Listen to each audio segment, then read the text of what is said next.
ꯃꯃꯥꯟꯅꯕꯁꯤꯡꯗꯨ ꯂꯣꯏꯅ ꯆꯠꯈ꯭ꯔꯕ ꯃꯇꯨꯡꯗ ꯑꯅꯤ ꯑꯗꯨꯁꯨ ꯇꯨꯃꯤꯟꯅ ꯂꯦꯞꯅꯗꯨꯅ ꯂꯩ꯫ ꯃꯤꯂꯤꯅ ꯇꯞꯅ "ꯊꯦꯡꯛꯁ ꯑꯦꯔꯤꯛ, ꯑꯗꯨꯇꯪꯅ ꯌꯥꯔꯗ꯭ꯔꯣ ꯍꯥꯏꯁꯤꯕꯣ?" ꯃꯤꯂꯤꯅ "ꯑꯩ ꯀꯩ ꯄꯤꯌꯨ ꯍꯥꯏꯕꯅꯣ?" ꯑꯦꯔꯤꯛꯅ "ꯅꯪ ꯅꯁꯥꯅ ꯈꯜꯂꯒ ꯄꯤꯔꯣ, ꯑꯗꯨꯕꯨ ꯏꯆꯝ ꯆꯝꯕꯗꯤ ꯑꯣꯏꯕ ꯌꯥꯔꯣꯏꯀꯣ?"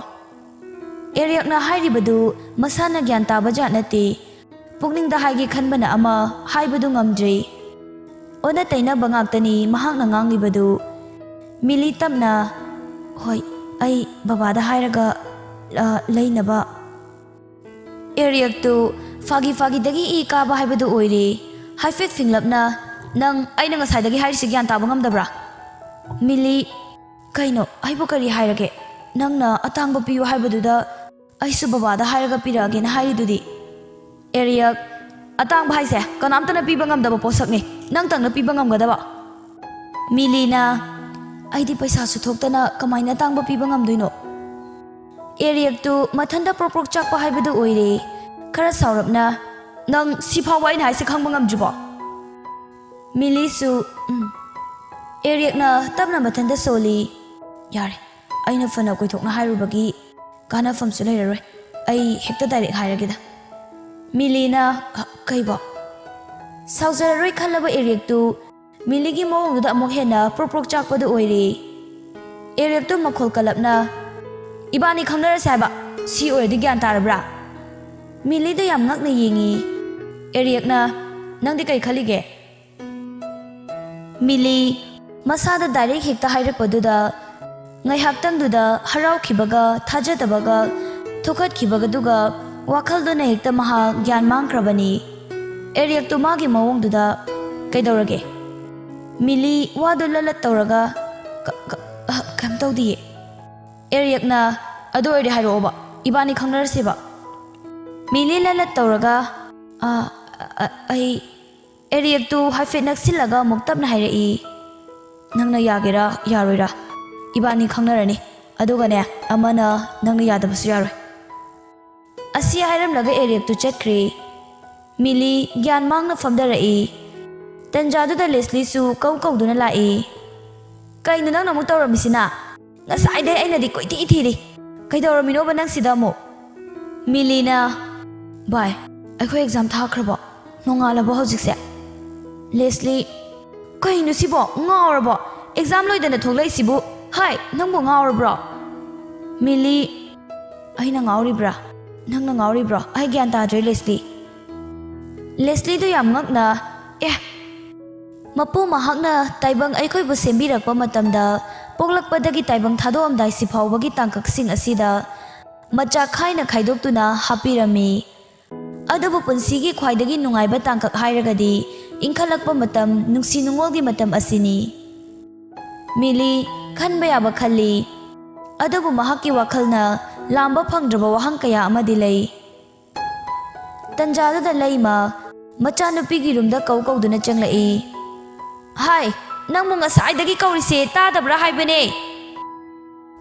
ꯃꯤꯂꯤꯅ "ꯑꯩ ꯀꯧꯕ꯭ꯔꯣ ꯃꯃꯥ?" ꯂꯩꯃꯅ "ꯁꯦ ꯅꯪꯒꯤ ꯀꯣꯜ ꯂꯥꯛꯄꯅꯤꯀꯣ, ꯑꯩꯅꯦ ꯍꯤꯟꯖꯥꯡꯒ ꯀꯥꯔꯝꯕ ꯇꯥꯔꯦ, ꯄꯥꯏꯍꯧꯔꯣꯁꯦ."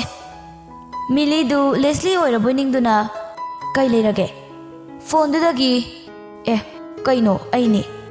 ꯃꯤꯂꯤꯗꯨ ꯈꯪꯄ꯭ꯔꯦꯛ ꯈꯪꯅ "ꯅꯪꯗꯤ ꯀꯃꯥꯏꯅ ꯑꯩꯈꯣꯏ ꯃꯥꯒꯤ ꯅꯝꯕꯔꯁꯦ ꯂꯧꯔꯤꯕ?" ꯑꯦꯔꯤꯛꯅ "ꯂꯧꯕꯝꯒꯤ ꯂꯧꯕꯝ ꯉꯥꯛꯇꯅꯤ ꯀꯩꯅꯣ." ꯃꯤꯂꯤ "ꯑꯁ, ꯑꯗꯣ ꯀꯩꯒꯤ ꯑꯩꯈꯣꯏ ꯃꯃꯥꯒꯤꯗ ꯇꯧꯔꯛꯏꯅꯣ ꯍꯥꯏꯕ? ꯑꯩꯈꯣꯏ ꯃꯃꯥꯅꯗꯤ ꯀꯩ ꯍꯥꯏꯔꯛꯀꯦ?" ꯑꯦꯔꯤꯛꯅ "ꯀꯩꯕꯨ ꯍꯥꯏꯔꯛꯇꯧꯔꯤꯒꯦ ꯍꯥꯏꯁꯤꯕꯣ?" ꯃꯤꯂꯤ "ꯑꯁ, ꯄꯦꯜꯂꯤꯍꯦ ꯑꯋꯣꯏꯕ, ꯃꯊꯪꯗꯗꯤ ꯇꯧꯔꯛꯀꯅꯨꯀꯣ." ꯑꯦꯔꯤꯛꯅ ꯑꯃꯨꯛ "ꯑꯗꯨꯗꯤ ꯏꯕꯥꯅꯤꯗꯤ ꯀꯃꯥꯏꯅ ꯄꯥꯎ ꯐꯥꯎꯅꯗꯣꯏꯕ?" ꯃꯤꯂꯤꯅ "ꯑꯩ ꯀꯣꯟꯅꯅꯦ ꯇꯞꯅ ꯐꯣꯟ ꯂꯩꯔꯒ ꯐꯥꯎꯔꯛꯀꯦꯕ." ꯑꯦꯔꯤꯛꯅ "ꯀꯔꯝ ꯀꯥꯟꯗ ꯂꯩꯗꯣꯏꯕ?" ꯃꯤꯂꯤ "12 ꯑꯦꯛꯖꯥꯝ ꯍꯦꯛ ꯍꯥꯏꯗꯣꯛꯄꯒꯅꯦ ꯄꯥꯁ ꯇꯧꯔꯗꯤ ꯂꯩꯅꯤ ꯍꯥꯏ, ꯑꯗꯣ ꯇꯧꯗ꯭ꯔꯗꯤ ꯂꯩꯔꯣꯏꯌꯦ." ꯑꯦꯔꯤꯛꯅ "ꯑꯁ, ꯑꯗꯨꯛ ꯌꯥꯝ ꯋꯥꯠꯂꯤꯗꯨꯕꯨ, ꯑꯗꯨ ꯐꯥꯎꯕꯗꯤ ꯉꯥꯏꯗꯣꯔꯤꯕ ꯑꯩꯁꯦ?" ꯃꯤꯂꯤ "ꯑꯁ, ꯌꯥꯝ ꯇꯜꯂꯤꯀꯣ." ꯑꯦꯔꯤꯛꯅ "ꯅꯨꯡꯁꯤꯕꯒꯤ ꯌꯦꯅꯤꯡꯁꯨ ꯅꯪꯅ ꯆꯣꯡꯍꯟꯕꯤꯔꯝꯂꯒ ꯑꯃꯨꯛ ꯊꯨꯗꯦꯛꯄꯤꯒꯦ ꯀꯥꯏꯗꯤ ꯈꯜꯂꯛꯀꯅꯨꯀꯣ." ꯃꯤꯂꯤꯅ "ꯑꯩꯅ ꯀꯥꯏꯗ ꯆꯣꯡꯍꯜꯂꯝꯃꯤꯕ ꯍꯥ? ꯅꯪꯅ ꯅꯠꯇ꯭ꯔꯣ ꯌꯥꯝ ꯊꯤꯅ ꯆꯩꯔꯒ ꯊꯥꯗꯣꯛꯄꯤꯔꯛꯏꯗꯣ?" ꯑꯦꯔꯤꯛꯅ "ꯅꯨꯃꯤꯠꯇꯣ ꯅꯪ ꯈꯪꯗꯕ ꯈꯔ ꯂꯩꯔꯦꯕ, ai numitudane nangonda hairiba mayamdo ai fathaba ngamdabagineba nangonda oina tainakhibane numituda hairiba singdo ai gi pukninggi oiba wafam de mata nateko Milly do yam ngakna kaino haisibo Eriakna nagde aingonda dum lana lawkraba male aina nang unanaba nang yinglaknaba honabada kayam wai habada nangnadi khanglamloine nangna sudum mirai bira abadudane ai tasingna nangi wakhal kauthogi khale aduga amo aikhoyumda nang amok thingnare ko as numitudagi aina chaklakliba kokse nangdi khangamraba Milina nana di haidana idi kamai khangduriba Eriakna exam loibasi phawba tang haibani ai sune sigi wafamse nangonda amta samthokena khanba kuirabaneba Milina as yam thajade haiba Eriakna karibuno haise Milly ai numitudane nangna hairakhibado aduga ngasi nangna hairaisigane ai thajaba sukngamngamdiba Eriakna numito asi hairaga numitugi thaudok adu tamlai Eriak school chanaba haiduna tholakli Ranina nanau Eriak kai hage mama Ranina horene Christine hogi parents su punna lakani haibani horen di nang halakpadudane Christine ga punna halakminaro ko Eriakna as ai taliko aduna pido yam hainadeba school daga ne pakauda koreba mi mamangda yam ikai jeko aduga ne punna lakminau kai ai sunga mengam jaroi haisine Ranina hai kanana tena haibani ni he yengo hai makhoina sune Christine ga nanga luhongnaba na hairibani sahi longa sumanei noi masel khangnadaba sunate hayeng waine matik charaga thajarage na hairakpani ko Eriak to yam sauna ma ayaba ngamloi ko mina haire na bo hekta pangyada yagadra hisibo nachage pamba sukhangdana sigumba nga hakki khanba wakhalse ai yamna hinadeba chamarak hairabna toina hinadena yam thuna haidok piko mama Eriak wari singduli rai ai sune ngahaki sauningba nangna hairakpaga mapa chanabaneba nang adugi ngonda sauri bro hojik phawba Milly do ai fenoga saudrida asumna sum haukibana numitu 12 ke exam haidokpa numini pumlang higlangi khawang singdu Leslie du lairiba laikoti mayam singsi panduna khoirami dukpu thabawo candle bu thabawo thambalna ichadi maramokhreda ko nongmata laidung thani khangdaba nangna ngasidi laiga se onthongna ningkhreda ko Leslie na aisu marang marakta thari dudia aibu yamna tawdabagi mawongda thambalna nanga gangnaba gangam japonte ko lao si chak chana ba tawrasi Leslie ima ai ngahak leiraga charageba thambalna nungthilgi ne pung ani tasilakadaro si phawba karam kanda chage hairibano nongalakpadagi na aina thabak kokthong ama tawba loirure haibani Leslie hoiba mama waramani banang chathoroba ai ngahak leiraga charage hairaga thambalna phare phare Leslie do mathanta soli aibu fela adi soidana dapoi reina chairani haba as ai diba kaino mai tawreda chemistry ga maths ka dubu yam nungai khidabani ni kamaina tawdino sibo somdasu exam haidokpagi marang tawrami laima phone da machanupi iliga wari sarami Ilina mama akai Milly roll number dom ta hairose ai somda yengbira ageba laimana as khangdrene nanau nupi se kari buthoga ba Tomalna kanano ne mama laima o na chanupi ne se ngahak le sanaramo ai ne amadom ta yenglokhige Tomal su kadai sida piro hai ibema ili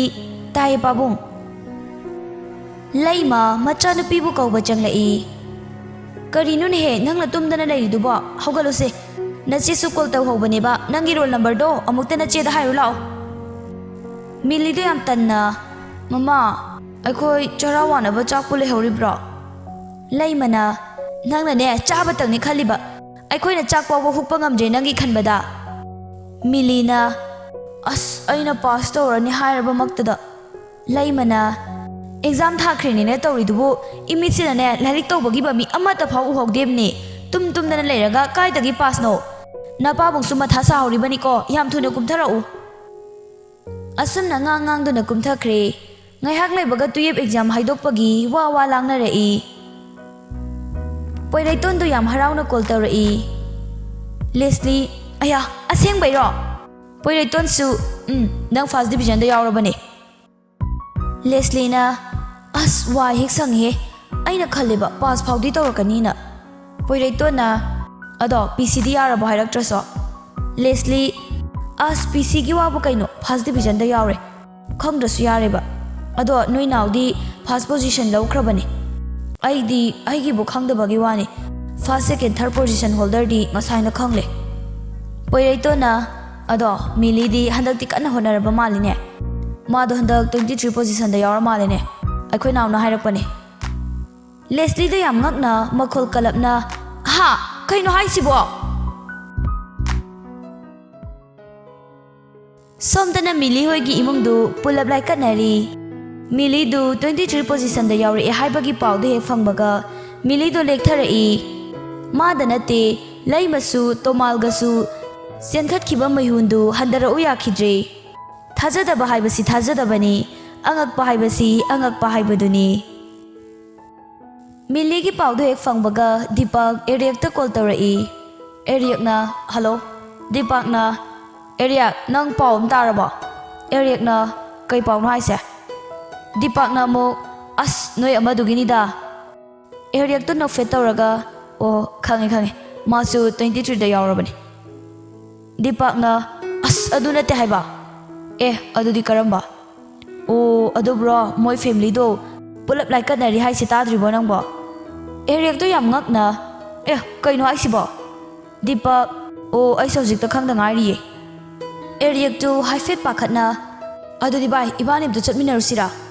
Deepak na, as hojikpo hayeng chatlasidana pungsu thengjilaeba hojikpo di kemta tawdrena haibani.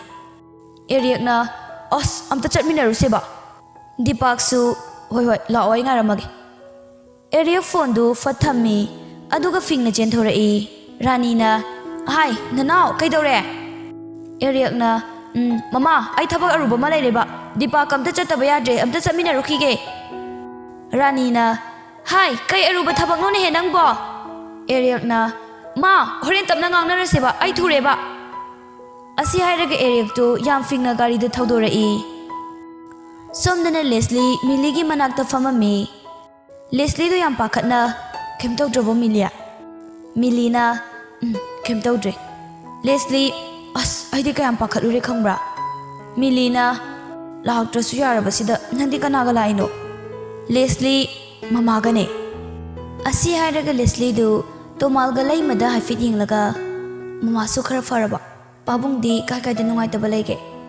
Tomal na, fare kemta tawdre. Isa se mahaktang du da hekta gyan mangi haibani.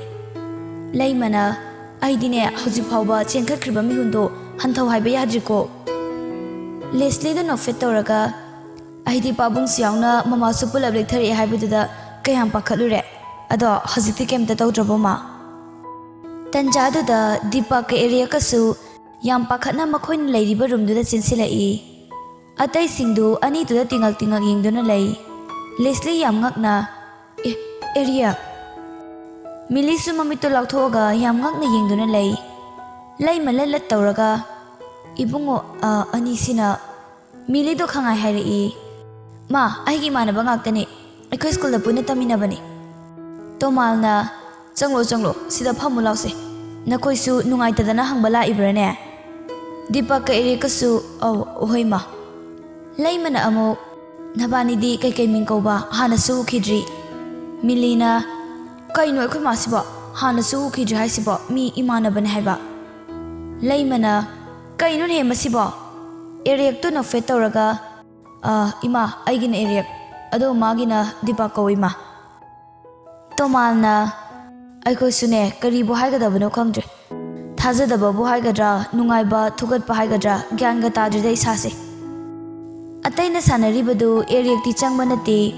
Mili da lona yingduna lei. Mili su ikairak tawna nofet tawna hippi. Ngaihak wari watai tawraba matungda Eriak na, ado pabung ima akhoi muk chalage nongmo phajana mulak charage. Tomal su Fare fare ningthijana chaluroko. Eriak tu Millie da amuk yenglai. Aduga ado Millie ay amuk chalukhige ko nabu faroko. Millie su hoy. Deepak na Millie bye. Itaima ihe Leslie akhoi amuk.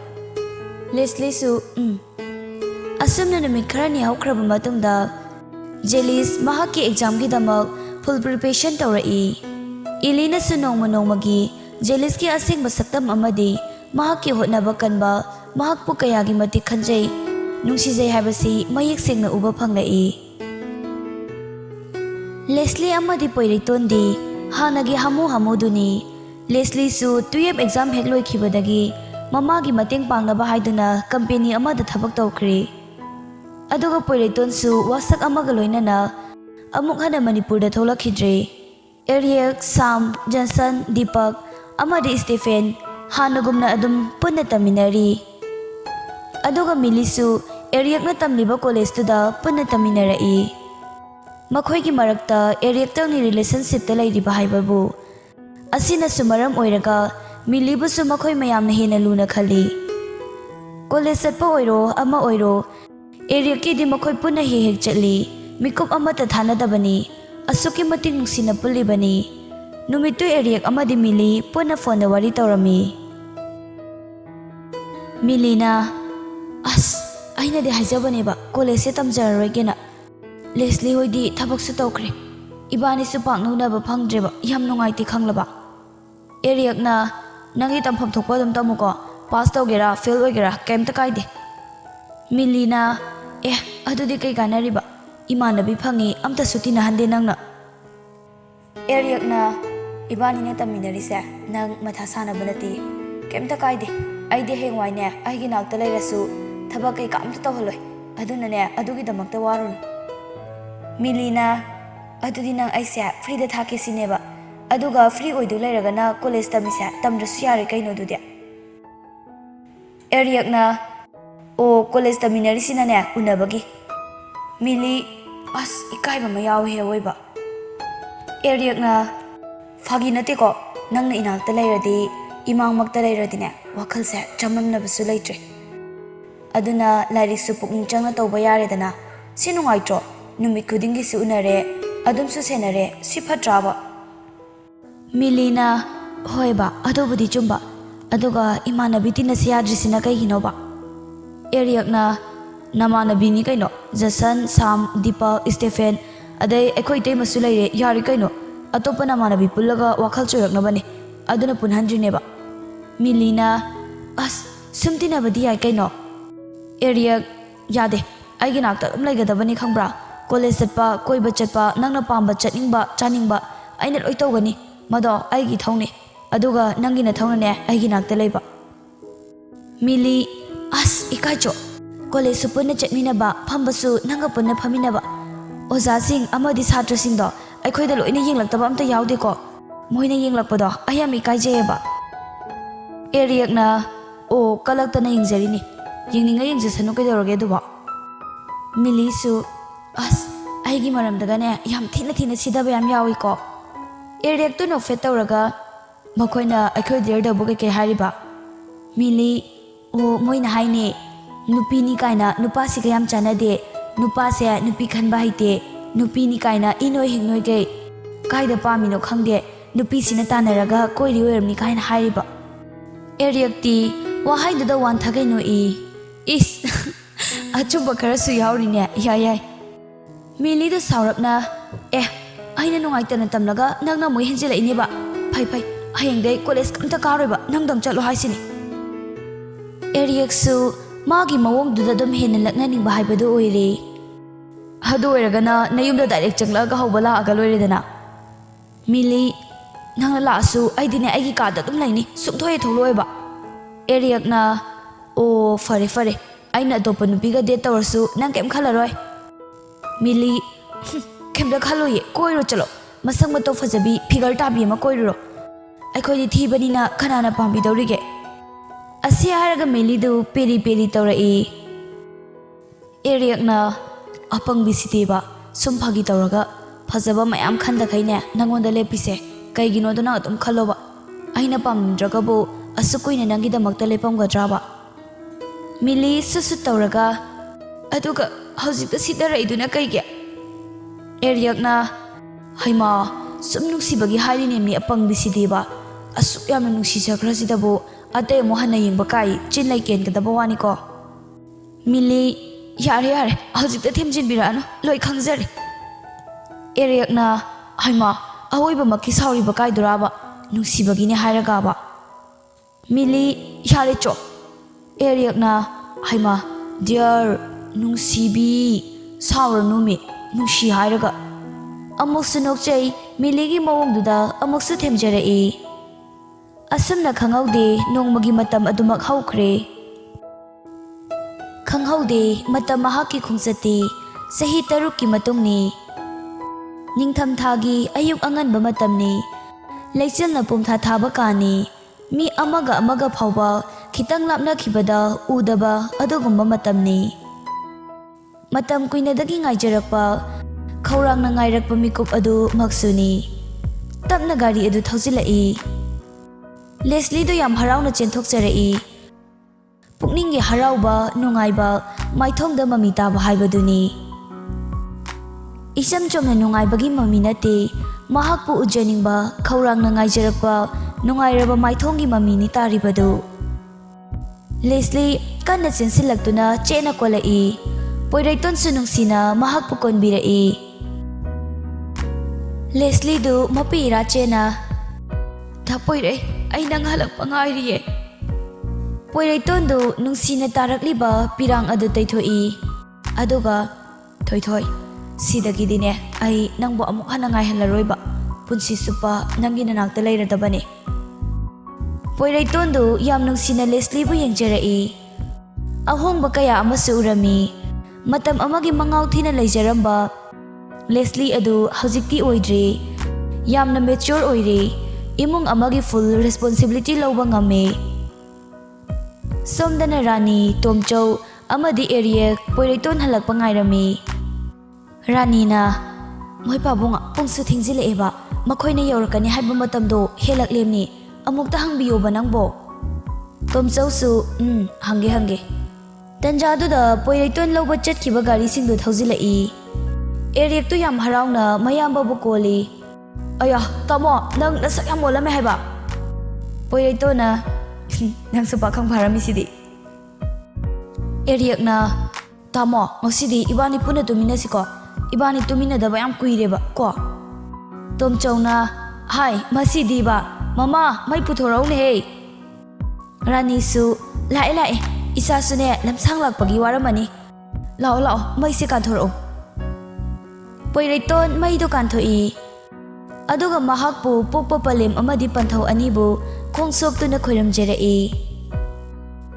Rani amadi Tomchauna yare haugalose.